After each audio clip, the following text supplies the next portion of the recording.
Clay es ecuatoriano de profesión economista, graduado de la Universidad Central del Ecuador, magíster en Administración Pública, es doctor de la Universidad Internacional Iberoamericana de México, ha sido profesor y director de la carrera de Administración de Empresas en la PUCE Manabi, profesor y director de la Escuela de Ciencias Administrativas y Contables de la PUCE en Santo Domingo, profesor de la carrera de Administración de Empresas en la Universidad Estatal del Sur de Manabi. Ha publicado 4 libros, que por cierto el día de ayer presentó uno en la facultad: Salario, inflación y conflictos sociales, Presupuesto participativo para una efectiva participación ciudadana, Bajo las ruinas del alma, Latinoamérica al desnudo, y ha publicado más de 23 artículos en revistas científicas indexadas en Latindesk, Cecielo, Scopus. Ha publicado varios libros, capítulos de libros en América Latina y Europa. Actualmente es articulista del Diario Ecuador y Diario Estrategia de Santiago de Chile. También es analista económico y político en varios medios de comunicación nacionales e internacionales, conferencista en congresos de América Latina, el Caribe y Europa, presidente de la Red de Investigadores Científicos de América Latina y el Caribe, Red ICAL, del bienio 2022 al 2024, y reelecto para el bienio 2024-2026. También es director general de la revista científica Red Ciencia 360, director general del Boletín Económico del Colegio de Economistas de Manabi en Ecuador. Por su trayectoria dedicada a la educación y a la investigación y a la ciencia, el 21 de abril del 2023 fue galardonado como doctor honoris causa por la Universidad Norte de Tamaulipas de México. Démosle un fuerte aplauso al doctor Félix Sisto Pilay Toala. Adelante, doctor.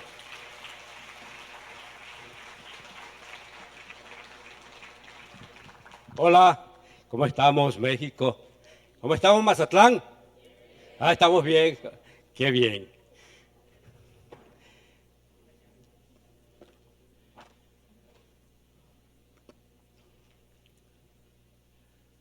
Los salarios implican analizar la distribución del ingreso, hablar de productividad, hablar también de costo de la vida y de las políticas públicas que desarrollan nuestros gobernantes. Y eso es un tanto complicado porque tenemos que abordar temas económicos y políticos también. Recuerden, como lo dijo quien tuvo la gentileza de presentarme, soy analista económico y político, de tal manera que hoy, a través de esta conferencia, tengo la intención de que se abra un debate crítico sobre los salarios que recibimos los habitantes de América Latina y el Caribe, hacer un poco de reflexión si estos salarios nos dan las condiciones que demandan las sociedades modernas. Muy buenas tardes a todos, en particular al doctor Andrés Ultreras Rodríguez, quien ha tenido la gentileza de invitarme a través del Colegio de Profesionistas en Contaduría Pública, también obviamente a la Universidad Autónoma de Sinaloa, quien nos abre las puertas para estar en este extraordinario evento en donde se ve hay una gran convocatoria y que tenemos un escenario, tenemos un auditorium completamente lleno. Y eso obviamente para mí es muy gratificante tener esa posibilidad de estar en este día presente con ustedes en Mazatlán, México, una tierra hermosa, una tierra con gran historia. Y queremos, obviamente, y tenemos la certeza de estar hoy día a la altura que la situación así lo demanda. Vamos a abordar estos temas el objetivo general de la conferencia, la justificación, salario y bienestar, conceptualización del salario mínimo, comparativo del salario mínimo, salario real versus salario nominal, salario y costo de vida, consecuencias de salarios ineficientes y por supuesto una reflexión final. Entiendo que están presentes autoridades a los cuales le doy un gran saludo de parte de Ecuador, también para los profesionistas de contaduría pública, un saludo fraterno también para los académicos, para los estudiantes y para todo el público que se ha dado cita esta tarde aquí en la universidad. El objetivo, como se lo reseña ahí, es analizar la evolución, composición y disparidades del salario mínimo en los países de América Latina y el Caribe, identificando las causas, su impacto en la calidad de vida de la población y la relación entre el salario y el costo de vida. Justificamos esta presentación diciendo que en América Latina y el Caribe la riqueza natural contrasta con la desigualdad estructural. El análisis del salario mínimo se vuelve fundamental para comprender que el crecimiento económico no se traduce en bienestar para las mayorías, lamentablemente.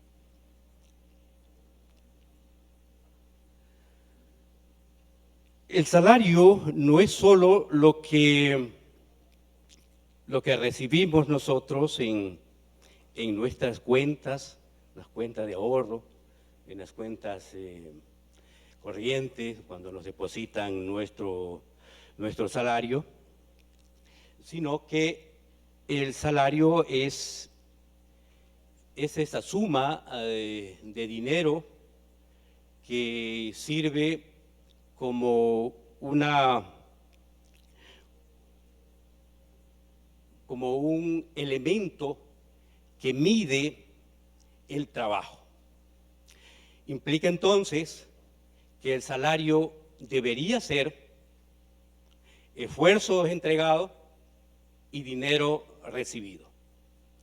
Pero más adelante vamos a analizar cómo es este comportamiento en América Latina y el Caribe. Analizar el salario en América Latina, nos hemos encontrado que en varios países y generalmente en todos los países que conformamos América Latina y el Caribe, tenemos una enorme riqueza, una riqueza natural, pero que lamentablemente no es comparable con el sistema de vida de los habitantes del planeta, particularmente América Latina y el Caribe, porque en países como el nuestro, Ecuador, nosotros tenemos una población económicamente activa que apenas el 30% de esa población económicamente activa tiene un trabajo o un empleo adecuado. Empleo adecuado, como ustedes saben, es cuando las personas trabajamos y tenemos un contrato indefinido y tenemos derecho a las bonificaciones de ley, tenemos derecho a la seguridad social y tenemos derecho a los incentivos que nos dan tanto las empresas privadas como la empresa pública. Decía entonces que en el Ecuador, de toda esta población económicamente activa, que significa que son las personas que están en condiciones de trabajar, exceptuando las personas ya de la tercera edad, los niños y aquellas que tengan algunas dificultades físicas. De toda esta población, apenas el 30%. ¿Eso qué implica? Implica que el 70% de nuestra población trabaja en condiciones informales. Y al trabajar en condiciones informales, obviamente no tienen derecho a los beneficios que te da la ley y a los beneficios que te da cuando trabaja a tiempo completo o cuando trabaja en un empleo adecuado.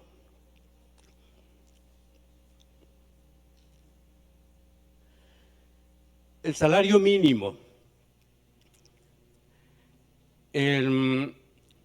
Hay un pensador que ustedes que están estudiando esta área de la economía deben recordarlo, Adam Smith, que es uno de los clásicos de la economía.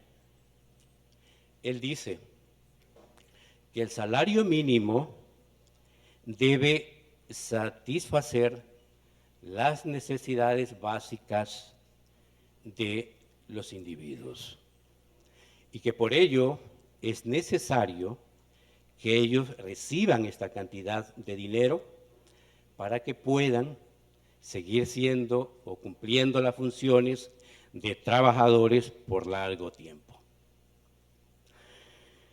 Sobre esto, sobre el salario mínimo, se ha hablado mucho. Se dice que, por ejemplo, el salario mínimo debe satisfacer estas necesidades mínimas que tiene la población y eso implica que debe ser equivalente a la canasta familiar. No sé cómo le dicen aquí, no sé si le dicen cesto o canasta de productos, pero nosotros le decimos canasta familiar. Entonces implicaría que si históricamente el salario mínimo significa que debe alcanzar para satisfacer las necesidades mínimas de los trabajadores y de su familia, entonces debería ser por lo menos equivalente entre el salario mínimo y la canasta familiar. Tenemos ahí un cuadro que más adelante lo vamos a examinar para encontrar estas disparidades que existen en el sistema salarial. Aquí existen empresarios y bueno, hay que decirlo, porque también estamos trabajadores, porque él decía que es necesario manifestarlo, pero un poco hay que tomar las experiencias que nosotros tenemos en Ecuador con las experiencias que hemos investigado en América Latina. Quiero decirles que cuando el doctor Ortreras me invitó para la conferencia, yo pensé varias veces en el título de esta conferencia porque tenía varios artículos que le envié al doctor para que él seleccione cuál considera que es más apropiado para este evento. De este tema, el salario en América Latina y el Caribe, que le estoy hablando, fue publicado en un periódico al cual tengo la oportunidad de trabajar, que es el diario Estrategia de Santiago de Chile, y me gustó mucho porque nosotros tenemos un sistema contable en el periódico, entonces usted puede saber si está entre los 10 más leídos o no está. Y cuando ya aparezco en el 10, yo me emociono porque entiendo que la gente está empezándolo a leer a nivel de América Latina y el mundo. Y claro, yo me emociono mucho cuando llego al top, al 1. Entonces, eso significa que nos están leyendo. Y este tema del que le estoy hablando, tuve la satisfacción de que 735 personas en América Latina y el Caribe, 700,000 la leyeron. Y por eso me gusta el tema, es apasionante, pero si hay por ahí un empresario que se sienta un poquito aludido, por favor me perdona.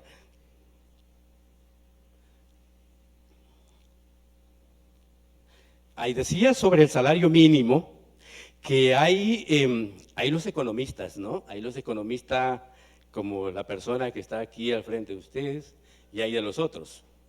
Hay economistas que dicen que el salario es el responsable de la inflación y que si sube el salario, sube la inflación. ¿Qué han hecho los gobiernos ante esto? Felices, por supuesto. Entonces deciden que los salarios se mantengan, se congelen o suban un poquito, como en mi país, suben $10, $5 y a veces nada. Claro, ellos parten de esta lógica de que salarios altos hace que se acelere la inflación. En el 2013 tuve la oportunidad de escribir un libro que tuvo mucho éxito y que se vende por Amazon, y si alguien quiere, búsqueme ahí en Amazon y lo compra. Se llama Salario, Inflación y Conflictos Sociales. En este libro yo desarrollo una categoría que ha merecido participación de mucha gente, algunos criticándome de buena forma y otros no de tan buena, pero lo han hecho. Dicen que lo importante es que se acuerden de uno, bien o mal, pero que lo hagan. Y yo desarrollo una categoría.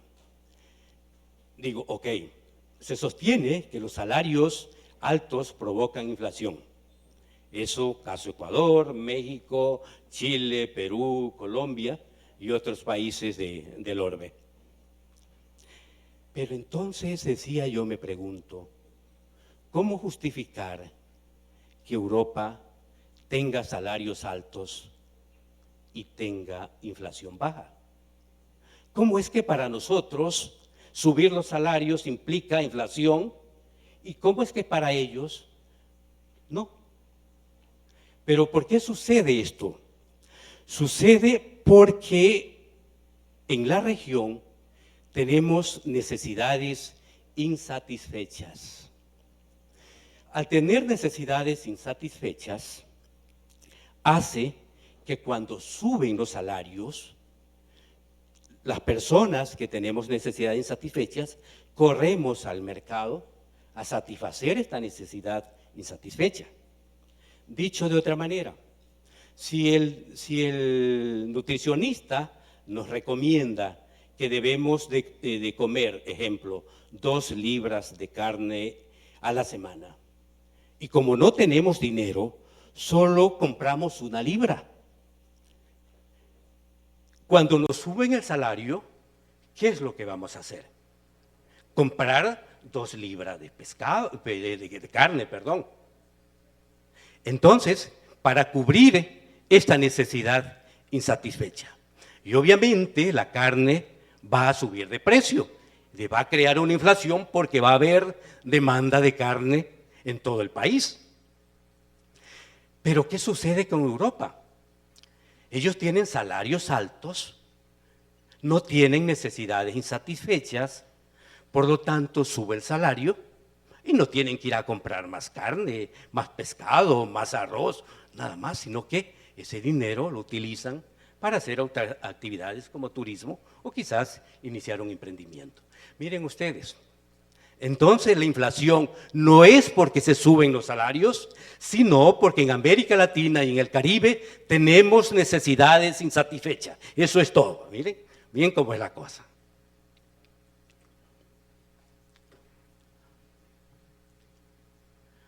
Aquí está el cuadro comparativo, no sé si ustedes pueden ver.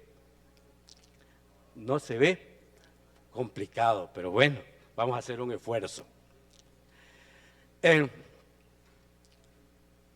Si pueden seguir el puntero, aquí tenemos Costa Rica. Tenemos Costa Rica, dice que el salario mínimo mensual de los trabajadores en Costa Rica es de $600.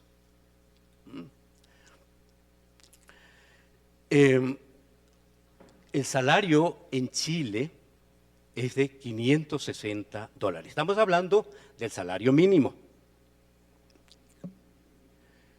En Uruguay, el salario es $550. En Panamá, el salario es $520. En México, es de $480, en promedio, obviamente. En Ecuador, 470. En Colombia, 420. En Perú, 310. En Honduras, 200. Y en Nicaragua, 220. En Haití, $100. Y Venezuela, $10. El salario mínimo. Como podemos observar, este es el nivel de salario mínimo que tenemos en nuestros países. Por lo tanto, cuando se habla de los salarios, hay economistas que dicen que los salarios no deben ser más allá de lo estrictamente necesario para la satisfacción de las necesidades de los trabajadores. Porque de lo contrario, dicen, miren ustedes lo interesante que es esto, dicen que si el salario es superior a lo que necesitan o necesitamos los trabajadores, esto puede ser peligroso porque podemos empezar a adquirir bienes materiales y poder organizar nuestras unidades productivas. Miren ustedes lo que dicen, ¿no? Peligrosísimo que los trabajadores en América Latina y el Caribe podamos tener salarios altos, porque de esta manera vamos a volvernos empresarios y dejamos de ser trabajadores. Eso se sostiene. Pero hay otros que dicen, yo les digo, economistas proempresariales, ellos dicen que es necesario mantener un salario mínimo en subsistencia, que le alcance así el mínimo para vivir a la gente, porque de lo contrario, las utilidades de los empresarios se reducen. Entonces hay que cuidar las utilidades de los empresarios. Vale una reflexión.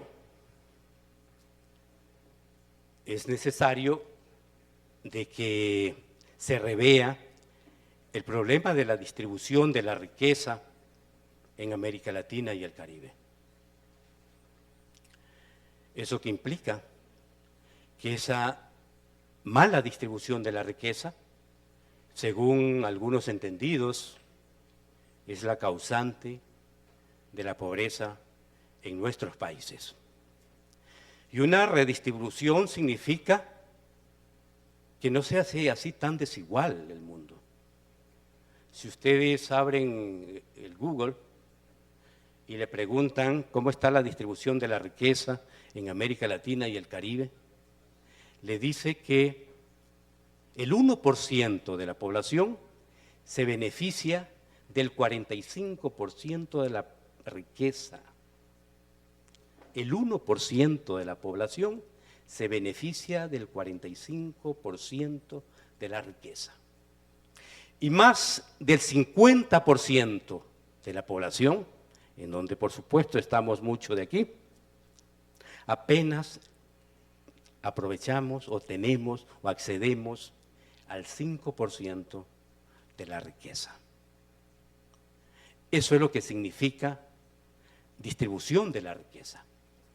Por lo tanto, una de las cuestiones fundamentales que necesitamos es que en América Latina y el Caribe, el empresariado, conjuntamente con sus trabajadores, nos replanteemos esta situación y que garanticemos que la distribución de la riqueza sea más equitativa.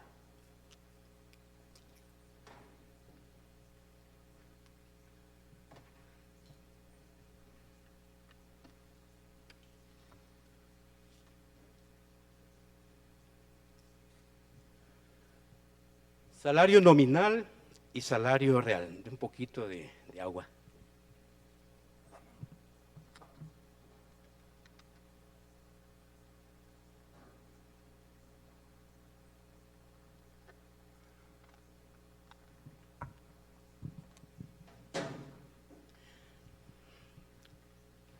Hay varios tipos de salario, pero los fundamentales son el salario nominal y el salario real.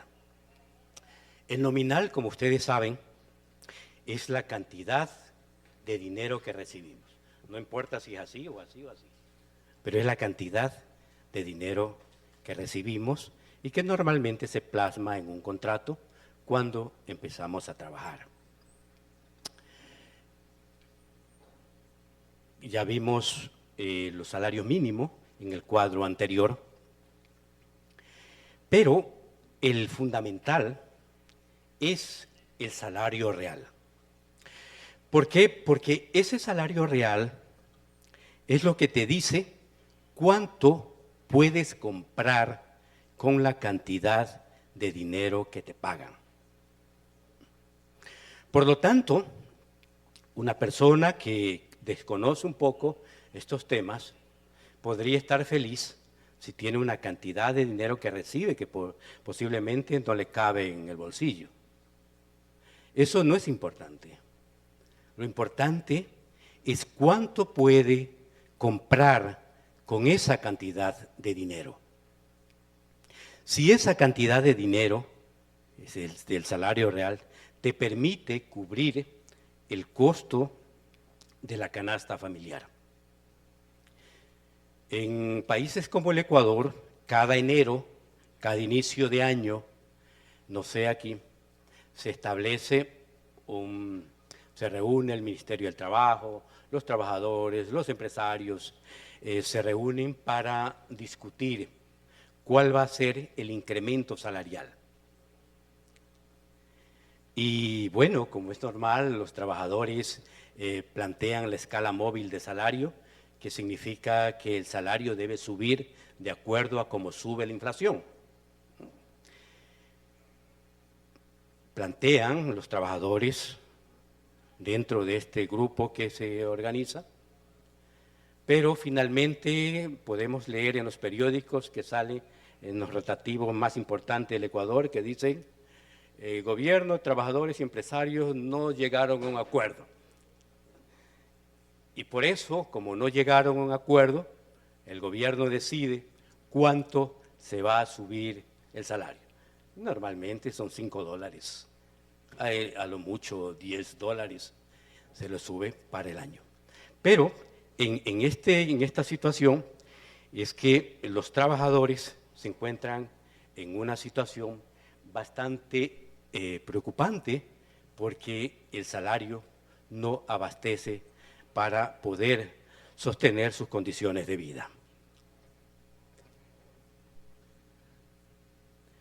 Y ahí tenemos el cuadro del salario y costo de vida.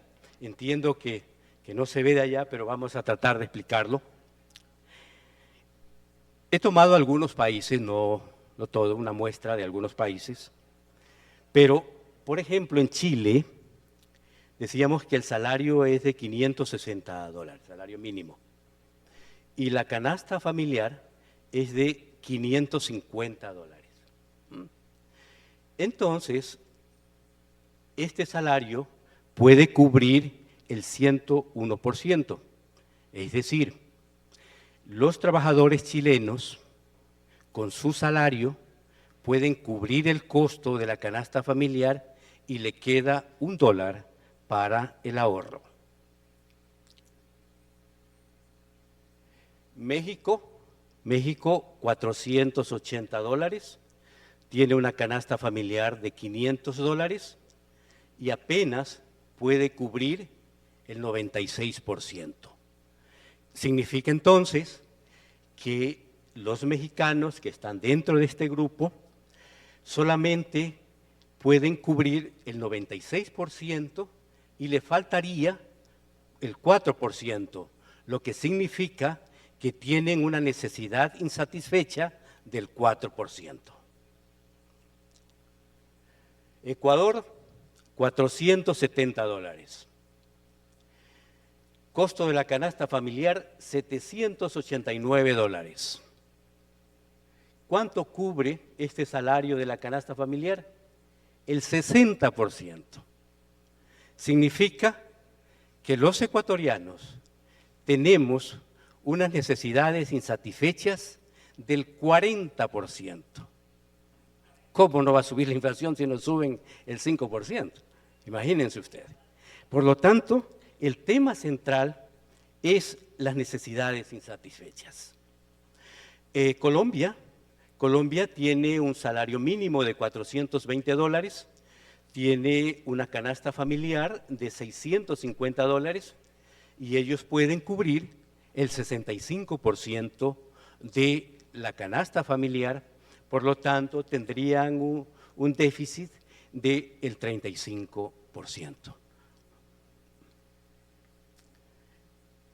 Venezuela tiene un salario aproximado de $10, tiene una canasta familiar de $400, por lo tanto puede cubrir apenas el 2.5% de la canasta familiar. Uruguay tiene un salario de $550, tiene un costo de la vida de 560, por lo tanto esto le permite cubrir el 98% y tendría el 2% de necesidades insatisfechas. Y ustedes se preguntarán, pero bueno, ¿cómo países como Ecuador, Colombia, Venezuela, que tienen necesidades insatisfechas abismales, cómo es que vive la gente? Lo que sucede es que los gobiernos tratan de un poco equilibrar la situación a través de subsidios, a través de algún tipo de bonificación que entregan a los trabajadores. Y los trabajadores, por su parte, nos vemos en la necesidad de no solamente tener un trabajo, sino que somos trabajadores taxi, decía un experto por ahí, porque estamos en un trabajo y salimos corriendo al otro trabajo y de allá terminamos ese otro trabajo y salimos corriendo para tener el otro trabajo y alcanzarlo y trabajamos hasta las 12 de la noche, llegamos a hacer nuestras actividades a casa y nos olvidamos, no dormimos. Cosas como esas suceden en los países. ¿Por qué es necesario entonces la necesidad de que haya un acuerdo entre empresarios y trabajadores para tratar de reducir estas enormes diferencias que existen en América Latina y el Caribe? Consecuencia de salarios insuficientes. ¿Cuáles serían esas consecuencias? Y tenemos varias, pero vamos a tratar de reducirlas. No sé cómo estamos en el tiempo, porque yo suelo emocionarme y quedarme hablando todo el tiempo. No está por ahí. Pero bueno, decíamos que una de las consecuencias lamentables es que nuestros trabajadores tienen que migrar, irse. Se van de nuestros países, se van a buscar mejores condiciones de vida a otros lugares que pueden ser normalmente Estados Unidos, un poco a Canadá, otro gran porcentaje a España, Italia, es donde se va nuestra gente. Pero nuestra gente se va, no es porque quisieran hacerlo, sino que entienden que la situación en sus países es insostenible y que por lo tanto tienen que buscar oportunidades en otros países. Y tenemos casos que la gente que vive de México hacia abajo, si cabe el término, tienen que sacrificar su vida para migrar. Acuérdense lo trágico que es para ellos caminar por el Darién, en donde normalmente pierden la vida, donde ellos se endeudan en sus países, venden sus bienes para ir a buscar mejores condiciones de vida. A algunos, por supuesto, le ha ido muy bien, pero no a todos. No todos han tenido esa oportunidad cuando salieron de sus países. Más aún con lo que pasa ahora en los Estados Unidos, una situación sumamente grave para los trabajadores que se han visto en la necesidad de emigrar, de salir de sus países, ir a buscar nuevas condiciones de vida, abandonar a sus hijos, a su familia, con el ánimo de que pueda haber una oportunidad de conseguir algún trabajo y poder mandar dinero para la famosa remesa, ¿no? Un porcentaje importante en el caso de Ecuador es que las remesas están más o menos el 4.5% del Producto Interno Bruto del Ecuador. Y en realidad son las remesas que de alguna manera han sostenido la economía de nuestra gente y de este grupo de personas que tiene el 40% de necesidades insatisfechas. Consecuencia también tenemos las desigualdades que se conforman, ¿no? Esta desigualdad social entre los que tienen dinero y los que no tienen. Entre más bajos son los salarios, obviamente, las desigualdades sociales son más profundas. Otra de las consecuencias es la pérdida de ese talento humano, la pérdida de esos cerebros, no sé si aquí le llaman igual como nosotros, la fuga de cerebros, en donde la gente se va de nuestros países buscando oportunidades, pero hay un dato que es sumamente importante. Son personas que son activos en sus países, que tienen emprendimiento, personas que tienen creatividad para emprender alguna actividad y obviamente para ellos se vuelve un emprendimiento salir a buscar oportunidades fuera de sus fronteras nacionales. Lo otro es que el mercado interno se deprime. Imagínense ustedes, con estos salarios,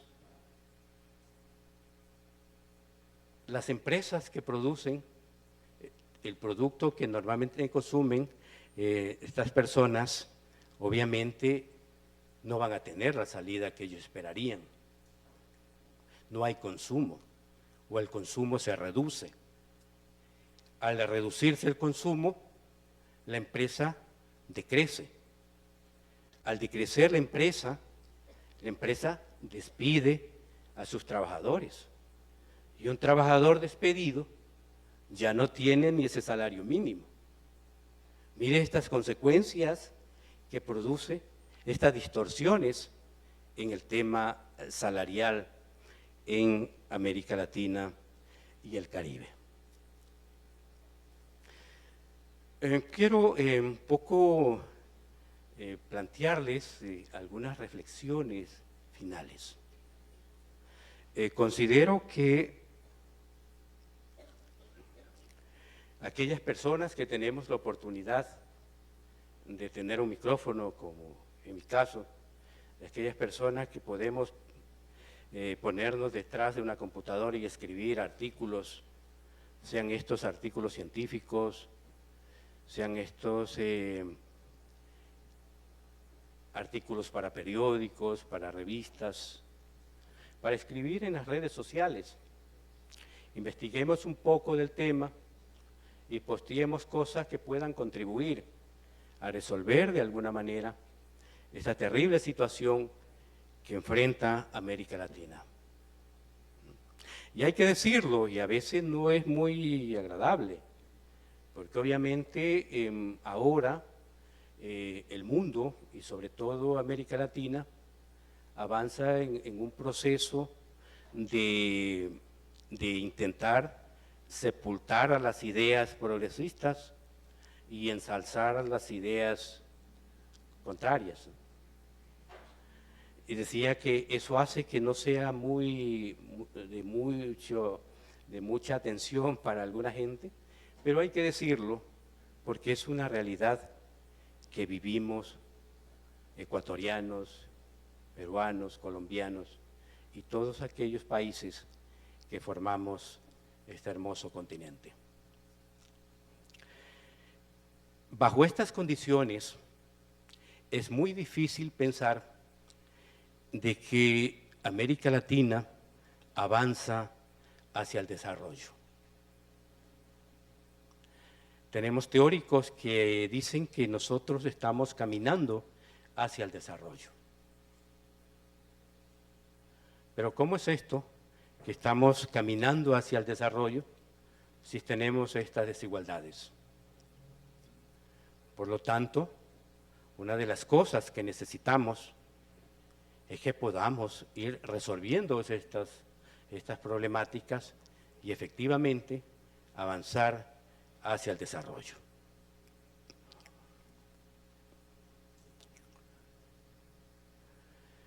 Quiero invitarlos para que me sigan, en mis redes sociales, para que me sigan por Facebook, Instagram, TikTok, X y WhatsApp.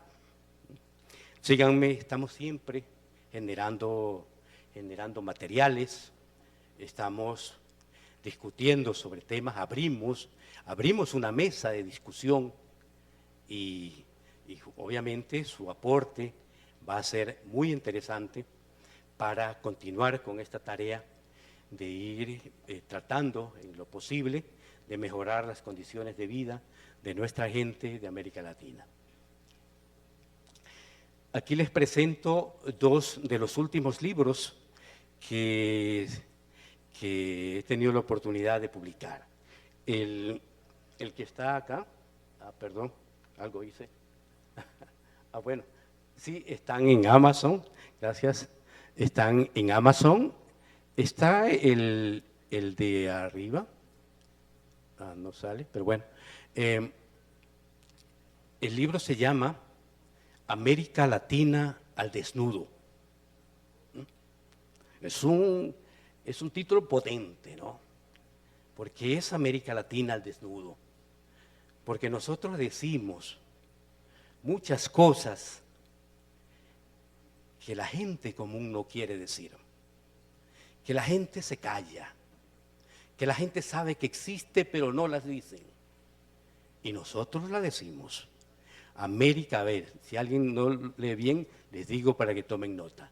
Se llama América Latina al desnudo. Este es un libro que recién se publicó, ya está en Amazon. Yo lo pedí para que me lo envíen para traerlo acá. Y lamentablemente no llegó y tuvimos que venirnos sin él, no lo tenemos en físico acá, pero me gustaría que aquellas personas que estén interesados en entender de mejor manera lo que pasa en América Latina y el Caribe, adquieran el libro. Pueden adquirirlo de manera digital, que es más barato, y pueden hacerlo también ahí en pasta dura y pasta blanda. Y en realidad es económico, porque nosotros en cada uno de nuestros libros no intentamos hacernos o ganar mucho dinero con esto, sino cubrir de alguna manera los costos. Y ahí el otro libro si le puede bajarle un poquito. Hay el otro libro que lo presenté ayer en esta universidad, que me abrió las puertas. Este es una novela, pero es una historia novelada muy interesante, que en Ecuador ha tenido un gran impacto, que hemos roto los esquemas de algunos escépticos que pensaban que no íbamos a tener éxito, y que la crítica nacional ha dicho que es una de las novelas más completas, porque reúne los requisitos de una buena novela. Que sea esta como una promoción. Entonces, estos son los dos libros últimos. Hay otros que ustedes pueden seguir chequeando ahí, como el que decía del salario, inflación y conflictos sociales, que es un tema también de mucho impacto, y al cual los invito a leer, ¿no? ¿Le pasamos?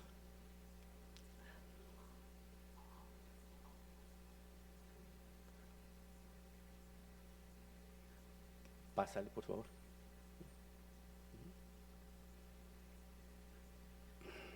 ¿Puedes pasarle? ¿Ahí? No, ya salimos de ahí. Sí, ya tenemos clientes. Pásale. Bueno, tranquilo. Bueno, es solo para decirles gracias, ¿no? Decirles gracias. Hasta siempre, Mazatlán, siempre a las órdenes, siempre con fuerza. Ese México bello, ese México precioso, ese himno nacional, esa emoción que ustedes le pusieron, ese patriotismo, qué bello.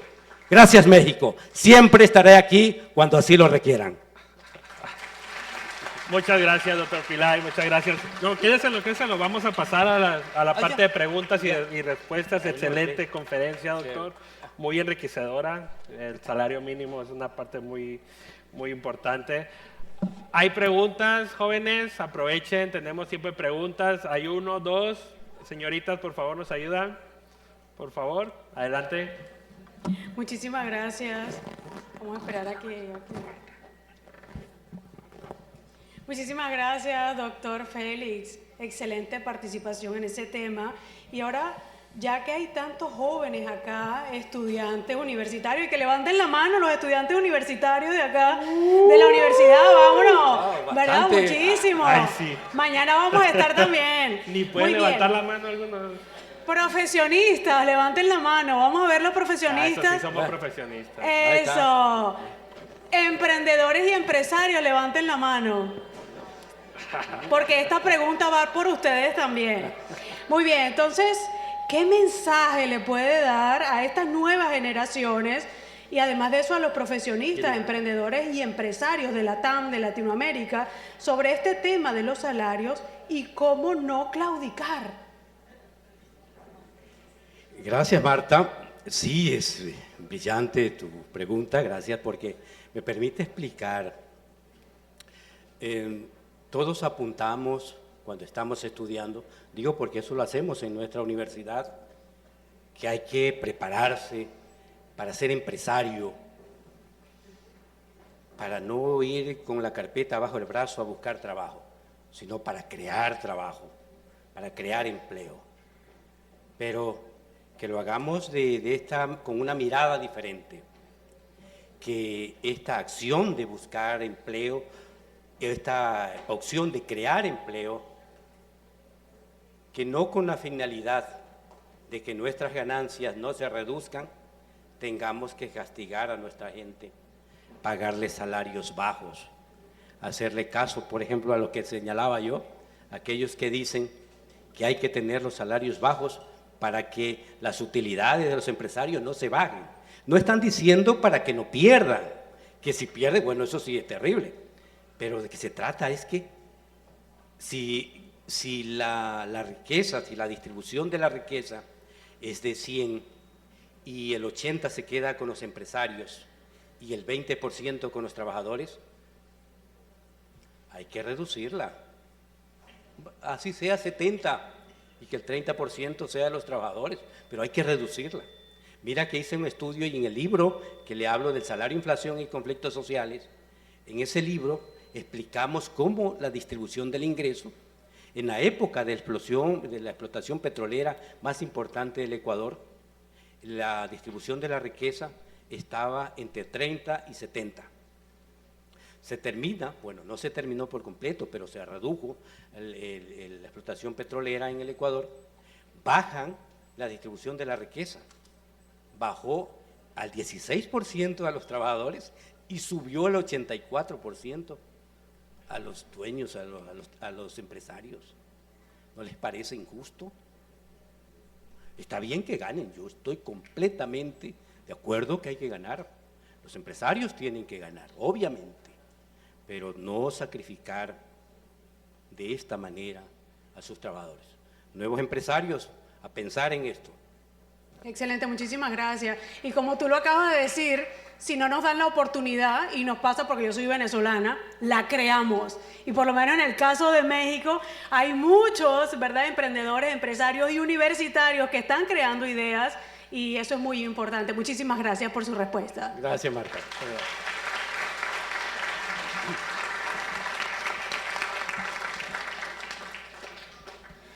Doctor Félix, primero felicitarlo por su exposición, por su presentación, y quisiera preguntarle cuál es su percepción acerca del gobierno en esta problemática, porque personalmente considero que el gobierno es parte del problema.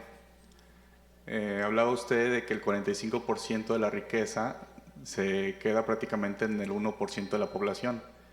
Sin embargo, en cifras oficiales de la INEGI, hasta el 2023, 7 de cada 10 empleos que se generaban aquí en México son de micro y de pequeñas y medianas empresas.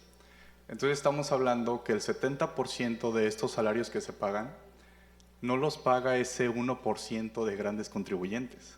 Lo pagan pequeñas y medianas empresas que en su mayoría son empresas familiares, en las cuales no se está quedando ese 45% de la riqueza y que, sin embargo, si bien se menciona, llega el gobierno con estímulos para tratar de dar acceso a la canasta básica a las personas, pero resulta que también el gobierno no ha hecho nada para disminuir los impuestos de la clase trabajadora. Son los que menos pueden deducir gastos para sus impuestos, entonces pues pareciera que primero te quito y luego llego con estímulos, ¿verdad? Entonces creo que es muy importante también la labor del gobierno para disminuir los impuestos para la clase trabajadora y quisiera saber cuál es su opinión al respecto. Gracias. ¿Tú te llamas? Luis. Luis, lo que tú planteas es una realidad, entiendo que en toda América Latina. En general, los que generan el mayor número de puestos de empleo son las pequeñas empresas. Las grandes empresas, sí, de alguna manera, pero más mueven las pequeñas empresas que se crean en el territorio nacional. Pero estas pequeñas empresas son las más golpeadas.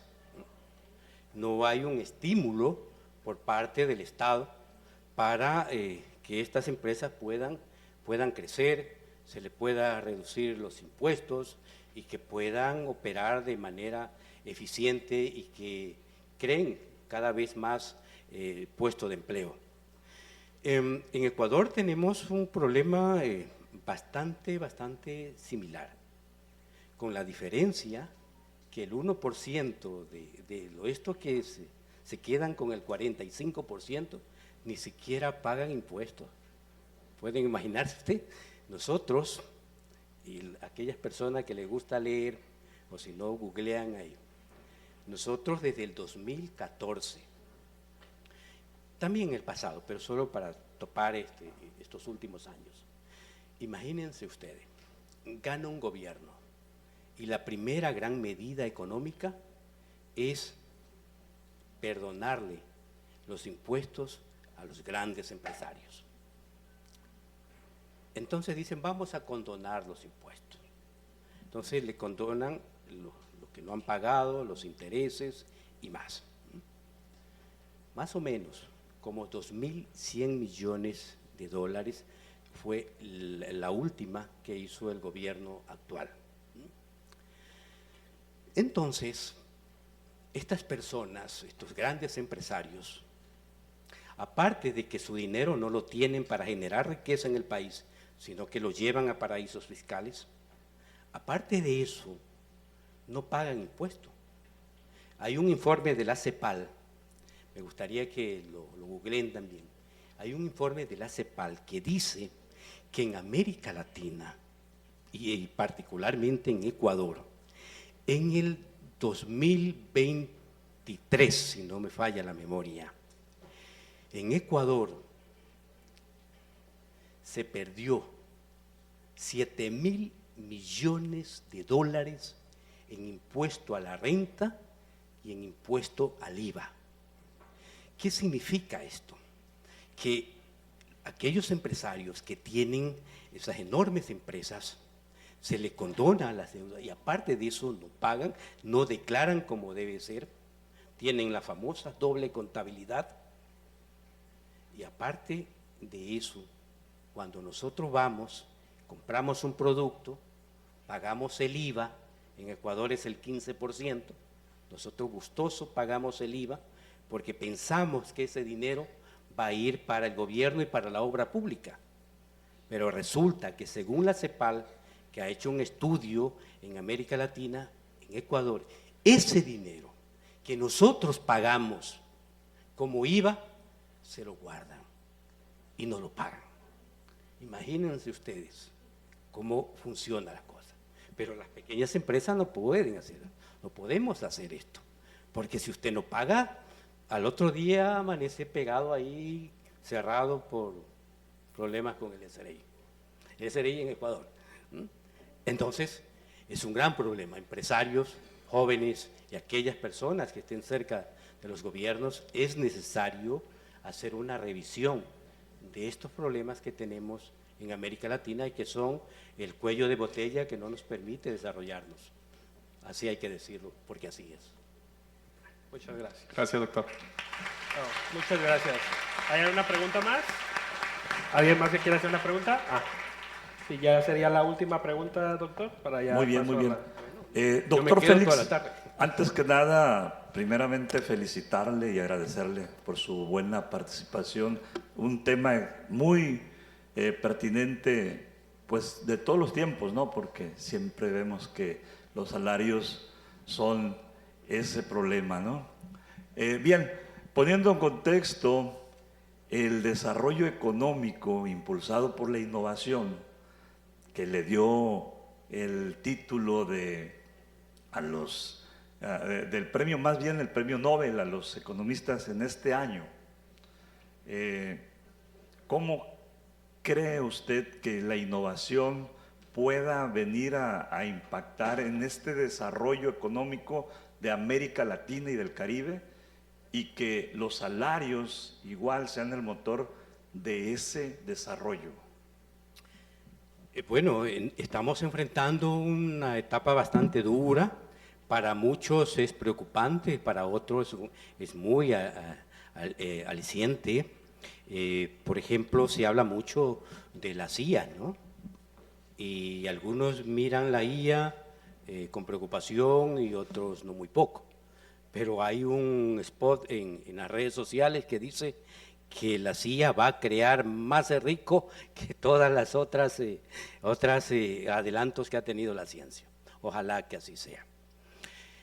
Sí, la innovación es fundamental.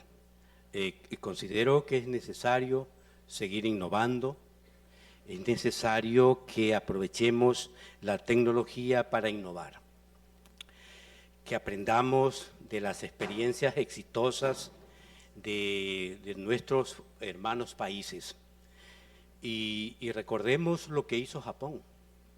Japón, después de la Segunda Guerra Mundial, quedó totalmente destrozada.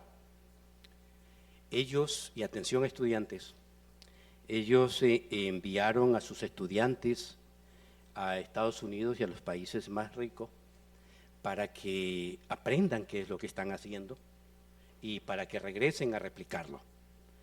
Pero ellos le pusieron una condición a sus estudiantes, que no lleven esferos, cuadernos, ni cámara fotográfica, que simplemente vayan, observen y aprendan. Después, los jóvenes japoneses regresaron a su país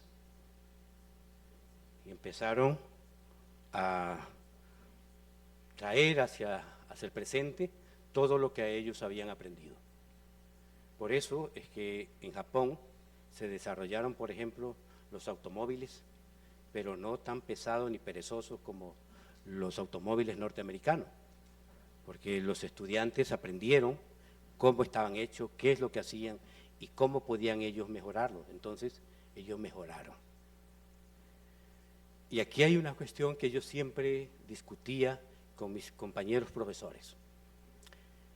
Esa idea que tenemos que le dice, cuidado copia, no tienes que copiar. Yo le decía, atención, hay que copiar pero mejorar. Lo malo es copiar lo que hace el compañero o la compañera y decir que es nuestra idea. Entonces eso sí es malísimo. Pero si nosotros podemos copiar y mejoramos eso, entonces es maravilloso. Eso hicieron los japoneses. Ellos innovaron y gracias a ellos se convirtieron en una potencia económica, una potencia sin ejército. Estados Unidos es la potencia con ejército y Japón es la potencia económica, gracias a la innovación que ellos realizaron. Bueno, excelente, excelente. No se me vaya. Muchas felicidades, doctor. Felicidades. Vamos a darle paso para entregarle el reconocimiento, pero tenemos que invitar a la persona que le va a entregar el reconocimiento aquí. Yo creo que lo conoce muy bien usted, ¿eh? Dicen, ¿no? Entonces, dámosle la bienvenida al doctor Andrés Ultra Rodríguez, que es el que le va a entregar el reconocimiento a nuestro conferencista del día de hoy. Adelante, doctor. Adelante.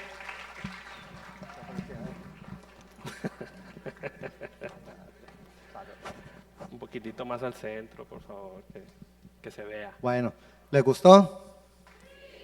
Excelente. Bueno, pues vamos a hacer entrega de un merecido reconocimiento al doctor Félix Sisto Pilay Toala, que puedo decir realmente, mi amigo, realmente comentaban ahí que es el presidente de la Red de Investigadores Científicos de América Latina y el Caribe. O bueno, tuve la fortuna de que él, bueno, coincidimos, pero me hace la propuesta de crear esa red y bueno, juntos la fundamos. Él es el presidente, yo el vicepresidente y bueno, la verdad es que es un proyecto que ha crecido bastante bien. Ya ahorita tenemos más de 900 miembros de 17 países diferentes, entonces en 3 años se ha logrado bastante y bueno, eso habla mucho de la calidad de persona del doctor Félix. Bueno, el Colegio de Profesionistas en Contaduría Pública del Sur de Sinaloa AC otorga el presente reconocimiento al doctor Félix Sisto Pilay Toala por su valiosa participación como conferencista con el tema Los salarios en América Latina y el Caribe en el marco del 11º Congreso Internacional de Profesionistas en Contaduría Pública, Contaduría Estratégica ante Reformas Fiscales y Desafíos Digitales. Mazatlán, Sinaloa, México, 21 y 22 de noviembre del 2025. Muchísimas gracias.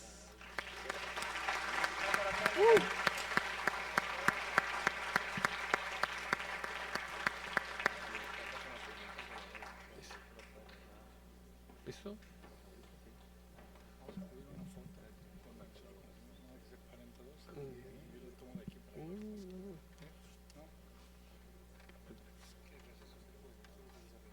Okay. ¡Qué emoción! En una ocasión, uno de mis estudiantes decía que no le gustaba hacer o casi no hacía nada, porque él decía, si uno hace algo, nadie le reconoce. Y yo le decía, bueno, puedes que tenga razón, pero la cuestión es que esto es un camino y ese camino se hace al andar. en mi larga experiencia, y son muy pocas veces lo que he recibido reconocimiento. Y cuando los he recibido, me ha llenado de una gran satisfacción, y sé que de alguna manera ese esfuerzo que hemos desarrollado durante nuestras vidas, ese esfuerzo en donde, cuando yo señalaba hace un momento que nos olvidamos que hay que dormir y nos damos cuenta que no estamos durmiendo porque las ojeras nos han crecido, ahí recordamos que no estamos durmiendo. Y cuando tenemos esposas a nuestro lado que a las 12 de la mañana nos están diciendo, Félix, a dormir.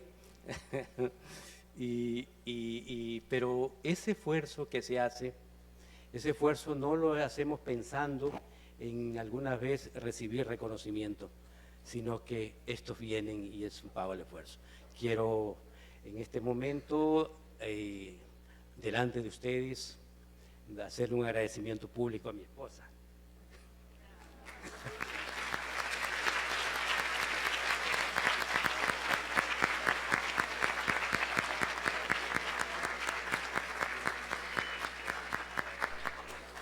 Gracias Mazatlán, gracias México, gracias Colegio de Profesionistas, gracias doctor Andrés Ultrera, un amigo, compañero, fundador de la red, que ahora es una red, es una, si no la mejor, una de las mejores de red de investigadores científicos de América Latina y el Caribe. Y un bastión fundamental ha sido, por supuesto, el doctor Andrés Ultrera. Un aplauso, por favor.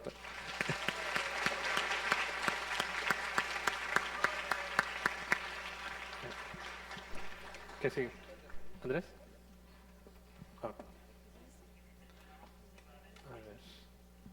A ver, ¿qué traen aquí? Es una maravilla. Ah, sí. Bueno, no sabía que me iban a dar un reconocimiento, pero sin embargo nos adelantamos un poquito nosotros.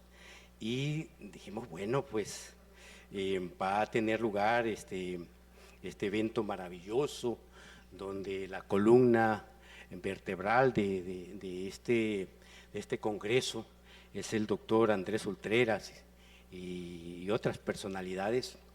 Y dijimos, esta es una oportunidad para que la red de investigadores científicos de América Latina pueda entregar también en este evento, en este magno evento, un reconocimiento que dice: la Red de Investigadores Científicos de América Latina y el Caribe, Red ICAL, otorga el presente reconocimiento al doctor Andrés Ultreras Rodríguez, a Liberato Cervantes Martínez y al doctor Daniel Omar Nieve Luzárraga.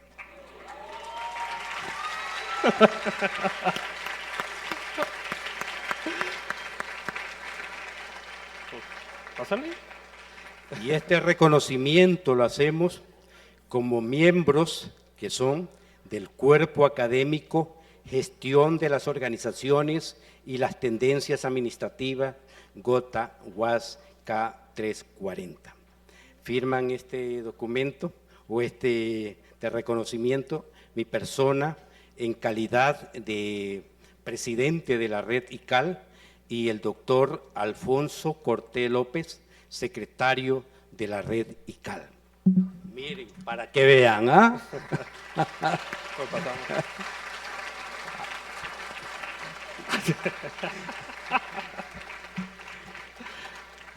Muchas gracias.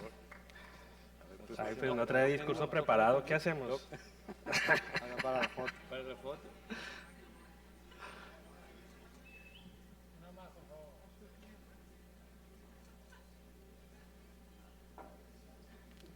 Whisky. ¿Cómo quedó? Hagamos flaco.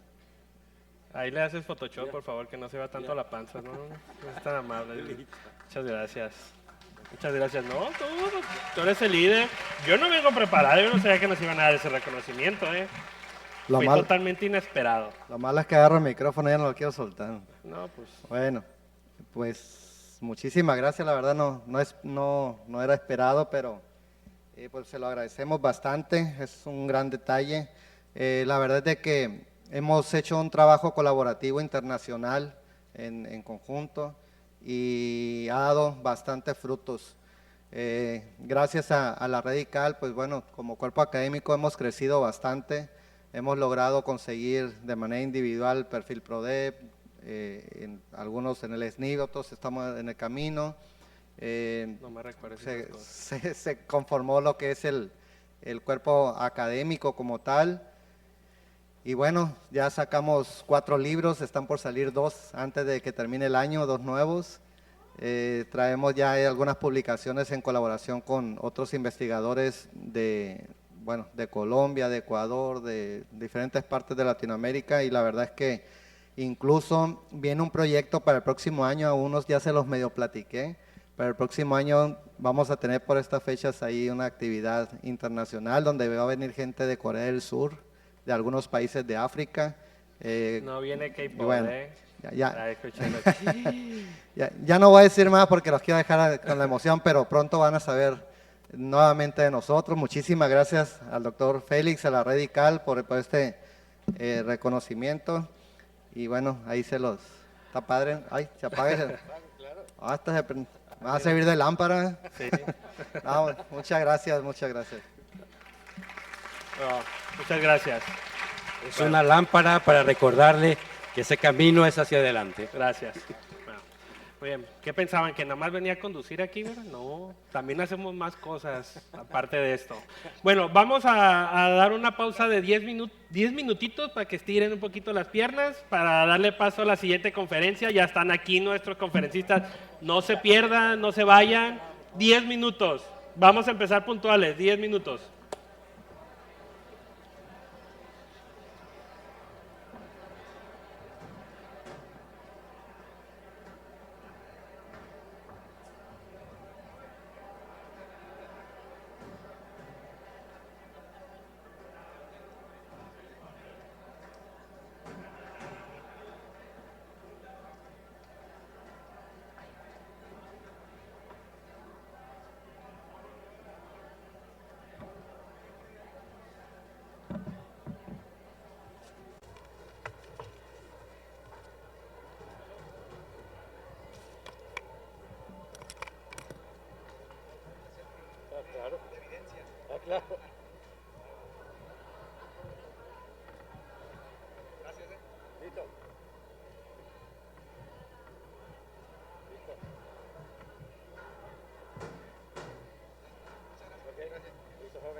Sí. Acuérdense, muchachos, acuérdense, 10 minutos nada más, no se pierdan mucho.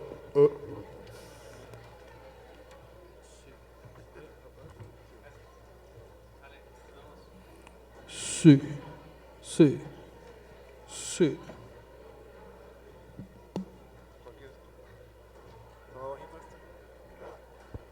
Sí. Sí. Qué bueno que te lesionaste.